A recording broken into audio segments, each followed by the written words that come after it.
Exemple, en Corrèze, au pays de la pomme du Limousin. Pour garantir une bonne récolte et protéger leurs fruits, les arboriculteurs corréziens utilisent beaucoup de pesticides.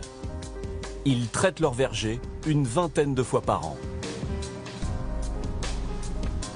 Un procédé extrêmement dangereux pour Fabrice Micoureau. Il est à la tête d'une association qui dénonce les risques de ces produits pour l'homme.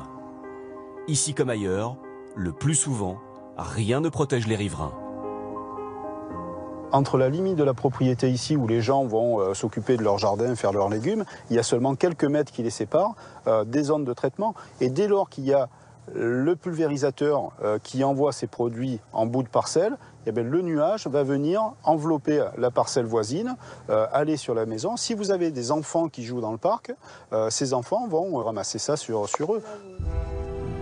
L'été dernier, le gouvernement envisage d'imposer une distance minimale entre les habitations et la zone d'épandage.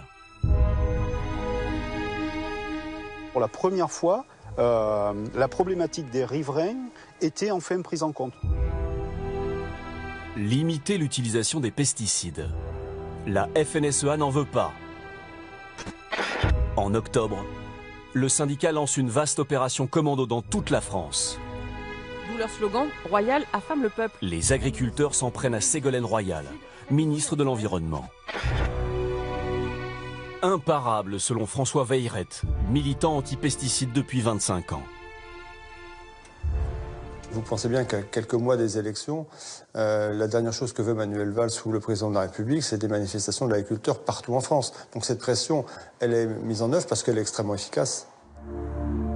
Un mois de mobilisation de la FNSEA et le gouvernement capitule.